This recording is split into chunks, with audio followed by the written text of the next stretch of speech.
Bayou's a big place, Tommy. Dark. Hungry. By the time it's through with you, won't be nothing left.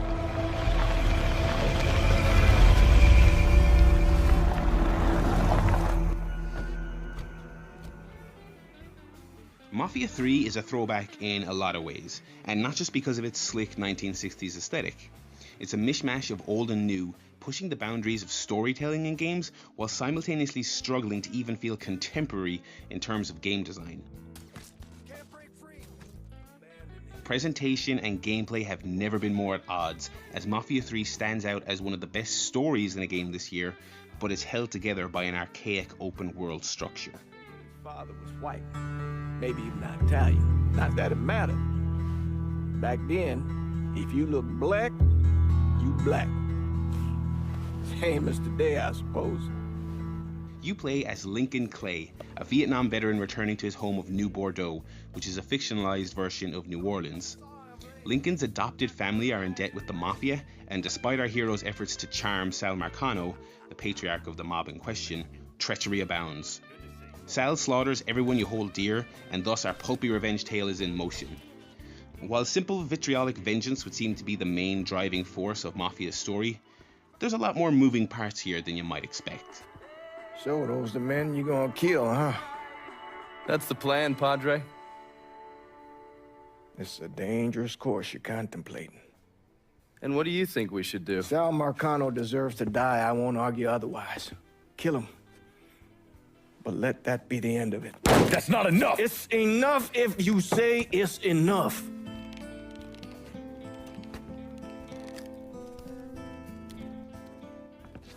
The story is framed by scenes from a modern-day documentary, interviewing people who knew Lincoln or investigated him after his rampage through New Bordeaux.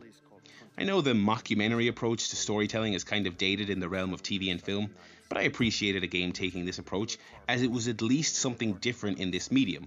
In both the documentary talking heads and the scenes from Lincoln's timeline, the cutscenes in Mafia III are gorgeous, meticulously animated, and wonderfully acted.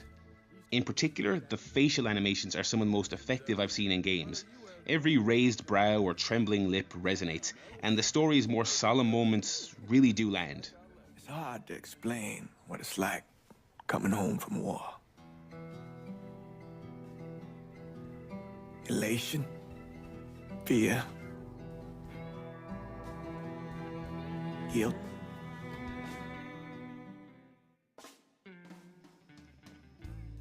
Early on, the game establishes a number of interesting themes that make this more than just your run-of-the-mill revenge story.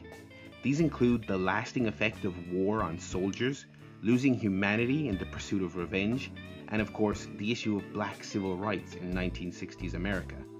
Now, it may shock you to learn that I am not the foremost authority on black history in the US, but for my money, this game did a commendable job of tackling this super complex issue in a way that didn't feel exploitive. If you were worried that this facet of Mafia 3 was just an excuse to have bad guys shout the N-word before you shot them, rest easy. There's more nuance here than I was expecting. Someone better versed on this subject could probably talk for hours on the various ways race was a factor in Mafia 3. From the "no coloreds allowed" signs outside some stores. This shop is whites only, boy. To the way police react differently depending on what kind of neighborhood you're creating trouble in. Hangar 13 really didn't phone this in, and I appreciate that. Lincoln's blackness isn't coincidental, it's a major part of this game, and like a lot of Mafia 3's themes, it offers some food for thought. The only real gripe I have with this game's narrative offering is the disconnect between some of the heavier scenes of moralizing and the actual gameplay. There's some interesting conversations in Mafia 3 about how much is too much in the pursuit of revenge, or how much God could forgive. But it's hard to take seriously when the game is at its most gleeful when you're mowing down dozens of nameless goons. I can't believe what I'm reading, what I'm hearing on the radio. What you doing?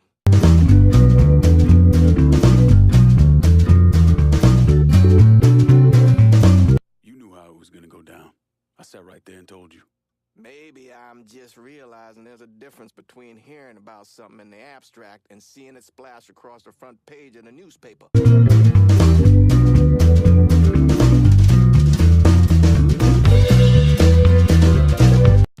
Yeah, no. I'm sorry, Father James. You make some good points, but I'm just having too much fun murdering people.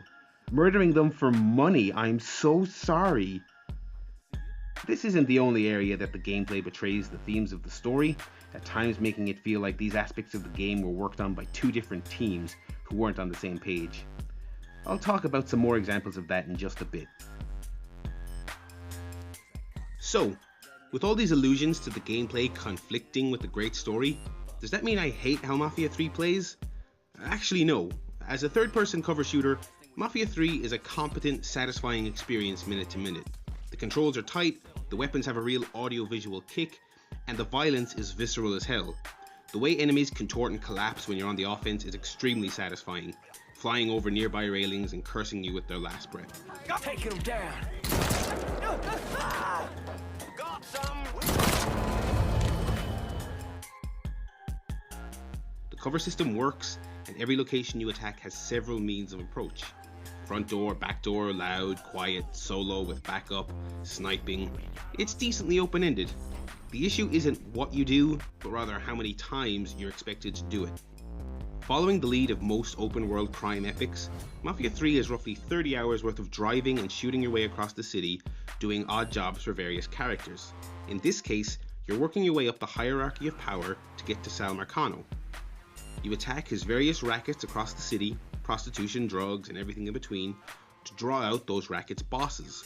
Take out the bosses, and the rackets belong to you. Own all the rackets in a district and you control that part of town, and so on and so forth until eventually you reach Marcano. Sounds good on paper, but in execution, problems in Mafia 3's formula start to surface.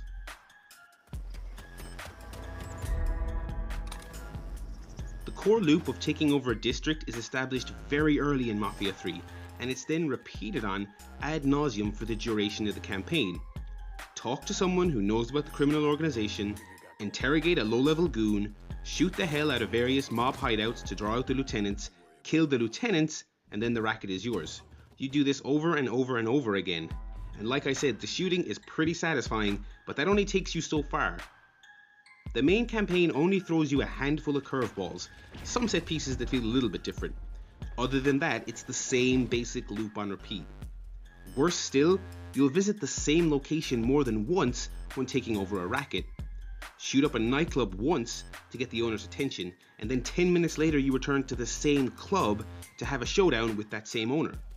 The problem here is twofold. One, it's extremely repetitive to the point the shooting and the driving wear out their welcome in the game's second half. And two, it furthers the divide I was talking about earlier between theme and gameplay.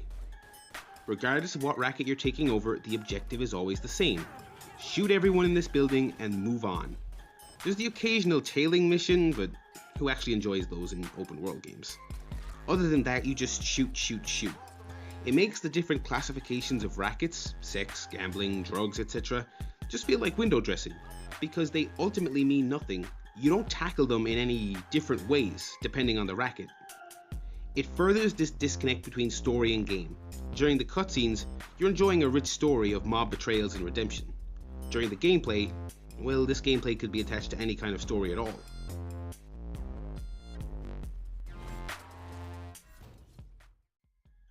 There is one mechanic that helps Mafia 3's gameplay feel special and somewhat unique from other third-person shooters. Securing a whole district means you need to assign it to one of your underbosses, Cassandra, Vito, or Burke.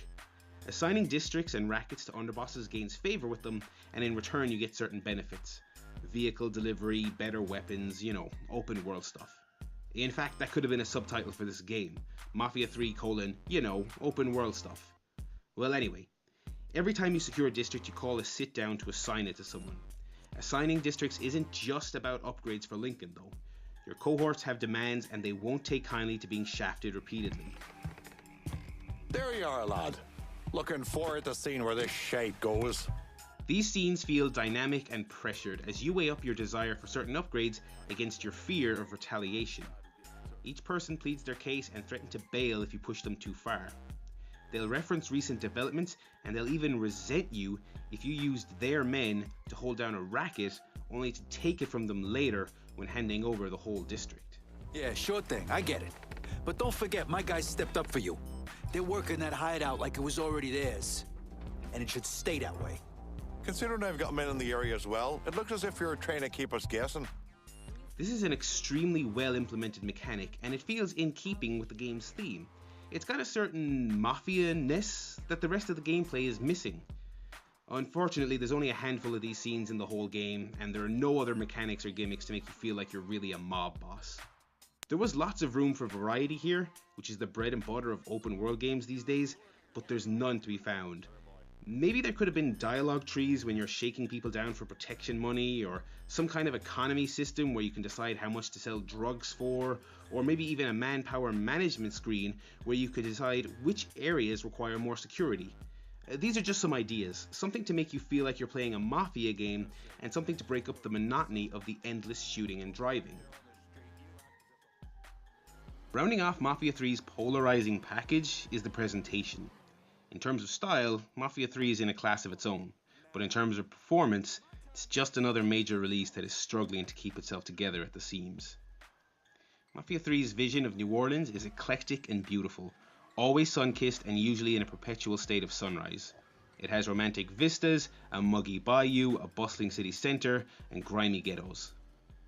The nuance of character animation in both the cutscenes and as you run around the world is impressive, showing an attention to detail that is missing in a lot of games. Betraying that attention to detail, however, is the game's rampant visual abnormalities, which are all too familiar in this genre. The already not too bright NPCs clip through objects and the environment regularly. There's a decent amount of pop-in and blurry textures when driving, as well as some very weird lighting effects. The occasional frame rate drop too, and even some bizarre progress blocking bugs. Lads, you obviously cannot drive through this gate. Stop adding cars to this pile, okay? Just get out. Oh, okay, here we go. Yeah, they're teleporting out of the cars now. Alright, try the front door, guys. Joking aside, the buggy behavior resulted in no less than 3 hard crashes for me during the course of the campaign, which is really not good enough. Mafia 3 definitely feels like it could have used a few more months in the oven. Redeeming the presentation though is the superlative soundtrack, boasting a huge list of 1960s classics that enhance the sense of time and place, and also make for great cruising music.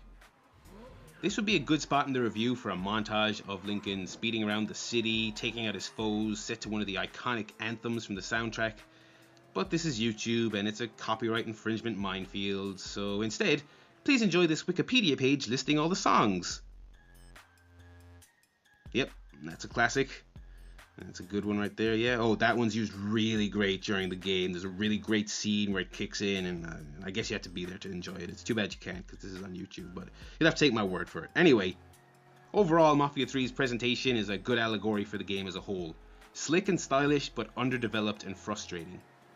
And frustrating really is the word. Mafia 3 does so much well that it's really disappointing to see it falter in some silly ways. Ways that feel like they could have been avoided. It's a story that deserves to be told, but not necessarily a game that deserves to be played. In conclusion, Mafia 3 is majorly hampered by its open world design that feels like a relic from a generation or two ago. The era when people were merely impressed with having an open world is long gone. You need to put a twist on it, something to make it stand out, and Mafia 3 is a major letdown in this regard. The story is engaging and wonderfully told from a technical standpoint, with cutscenes and performances that demand your attention, but whether or not you'll have the patience to power through 30 hours of repetitive tasks to see the ending is another question. The core of the gunplay and the driving is rock solid, but they alone won't keep your attention through the lengthy campaign. This was unfortunately one of those titles where I felt like the gameplay was getting in the way of the story. Once I was in the 4th quarter, I just wanted to see how it all played out, and I almost wished you could skip the actual game part. I had my fill of shooting up warehouses and evading cops. The story's final act was satisfying for me, but I worry that many people will bounce off of Mafia 3 before they ever see it. For me, this is a game to pick up on sale, maybe at around €40 or $40 US. It's a flawed experience, but one that I do think should be on your radar if you like your games with a sense of personality and a story worth listening to. Despite its issues, I think Mafia 3 will garner a cult following in years to come, as some might argue the things it gets right are more important than the many things it gets wrong.